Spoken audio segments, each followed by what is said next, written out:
Students of class 10, let's continue the lesson. Usual powers of different states. अलग अलग राज्य के कुछ शक्तियां हैं जिसको हम लोग है ना पढ़ते हैं. All states in India Indian union do not have identical power. हर एक राज्य का जो है आइडेंटिकल पावर नहीं है, पुराना बात हो गया. लेकिन जम्मू कश्मीर का अलग अलग स्टेटस था जिसको कि हम लोग अभी 370 जो हाल में मोदी जी हटवा दिए हम लोग पढ़े हैं, है ना. पहले हम लोग इसको अलग सरकार पढ़ते थे, अलग तरह से इसकी संविधान होती थी, इसके बारे में अलग से पढ़ते थे. लेकिन अब ये हम लोग को पुराना हो गया, हमारा बुक से अब चेंज करना होगा, है ना. अब मोदी जी जो है इसको चेंज कर चुके हैं. 370 था जम्मू कश्मीर के लिए, वो हट चुका है ना. There are some state which enjoy very little power. कुछ ऐसे राज्य हैं जो कि बहुत कम शक्तियाँ मिली हुई हैं. एरियाज लाइक चंडीगढ़ और लक्षद्वीप और the capital city of Delhi are called union territories. Union territories नाम सुना है ना. कुछ ऐसे राज्य जो केंद्र शासित राज्य कहलाते हैं, उनको अलग से पावर मिली है, कुछ कम पावर मिला. जो राज्य सरकार को मिली हुई है उससे कम पावर इन लोगों को मिली हुई है, क्योंकि इस पर केंद्र का नियंत्रण होता है. This territories do not have the powers of state. State का पावर नहीं है, इसीलिए केंद्र का नियंत्रण होता है. सेंट्रल गवर्नमेंट है स्पेशल पावर्स. इसको चलाने के लिए सेंट्रल गवर्नमेंट का अपना पावर होता है. How do federalism practice. अब फेडरलिज्म कैसे प्रैक्टिस किया जाता है इसके बारे में कुछ चर्चा कर लेते हैं. Constitution provide the democratic politics are the real pillars of the federalism. Federalism के डेमोक्रेटिक पॉलिटिक्स जो रियल पिलर मतलब खंभे हैं, which help to make the its successful. Some of the major ways in which there happened are.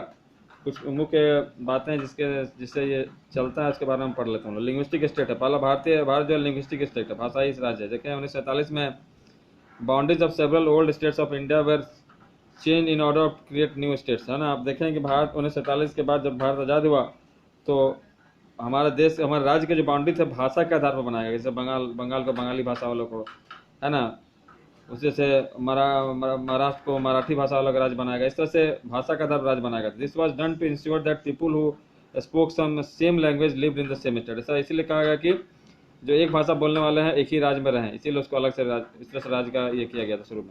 Some states were created to recognise differences based on. कुछ राज्य ऐसा बना गया जो संस्कृति का आधार बनाएगा. उसके मतलब उसकी संस्कृति मिल रही है तो उसको बनाएगा. भाषा का हटकर संस्कृति, जिनकी संस्कृति एक जैसा है तो उसको अलग राज्य बना देगा. इथनिसिटी, वहाँ भाषा और संस्कृति के मिलाकर इथनिसिटी बनता है. दोनों एक साथ मिल रहा है तो उसको अलग राज्य बना देगा.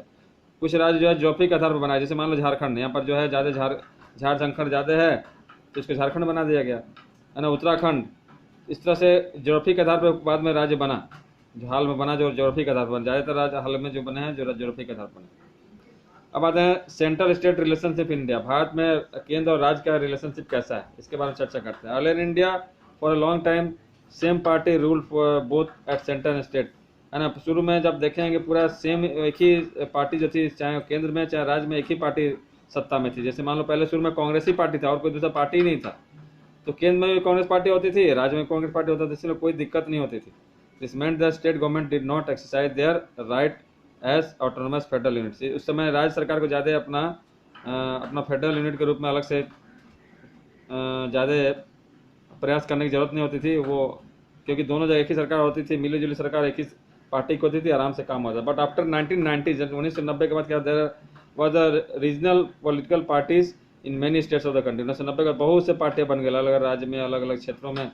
This was also the era of the collision government. उस समय जो है मिली जुली सरकार का एरा भी आ गया. और उस समय से 1990 से लेकर अभी तक, आज से 14 साल पहले तक 9-10 साल पहले तक कोलिजन सरकार ही चल रही थी. मोदी उसके बाद बहुत दिन के बाद लोग उकता गए तो मोदी जी को जिताया था 1914 में पहले, और फिर 1919 में जब वोट हुई थी उस समय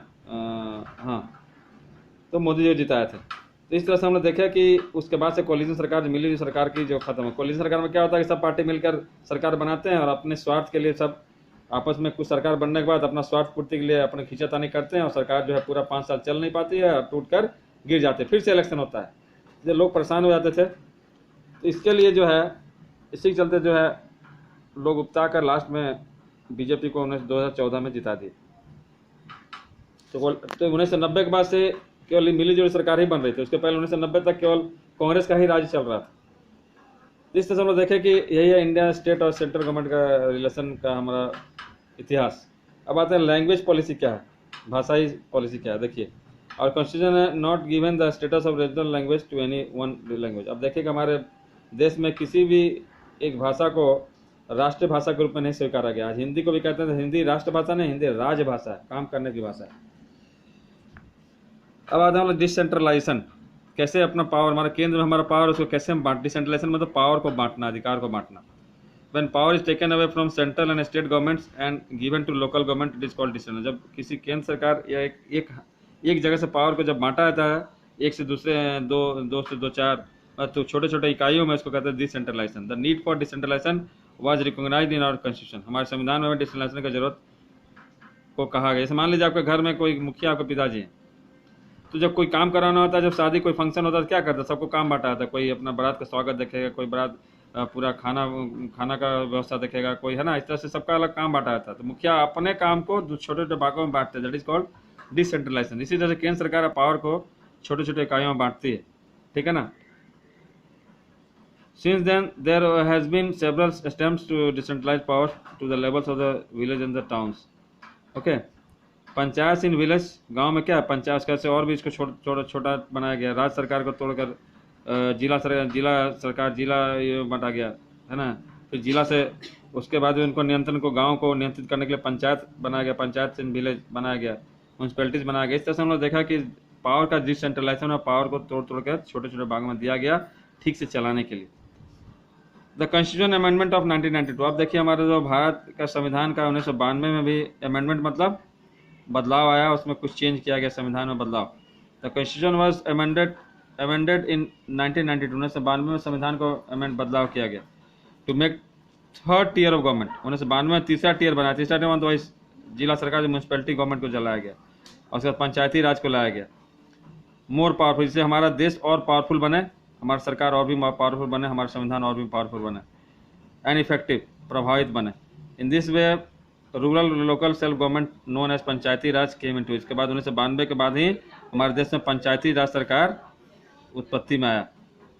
और local government bodies also exist in urban areas. अब लोकल बॉडी गवर्नमेंट हमारे शहरी इलाका में लोकल गवर्नमेंट बॉडी है, इसको कहते हैं हम लोग म्यूनसिपैलिटी। शहरी इलाका में क्या है, जैसे जिला सरकार, म्यूनसिपल गवर्नमेंट कॉर्पोरेशन करते हैं या म्यूनसिपैलिटी भी करते हैं। आप देखिए 50 में भी जो हमारे बोकारो के 50 में भी क्या है, म्यूनसिपैलिटी है। म्यूनसिपल कॉर्पोरेशन जो होते हैं ये बड़े बड़े शहरों में, जैसे मेट्रोपॉलिटन सिटी में, जैसे हुआ था मुंबई हो गया, दिल्ली हो गया, इस तरह से कोलकाता हो गया। तो इससे हम देखें कि अपने सरकार अपने पावर को कैसे छोटे छोटे इकाइयों में डिसेंट्रलाइज करती है, बांटती है। गांव में पंचायती राज हो गया और जिला में म्यूनसिपैलिटी या municipal corporation. So that's the end of the lesson. I think you have understood the lesson. Thank you everybody, thank you.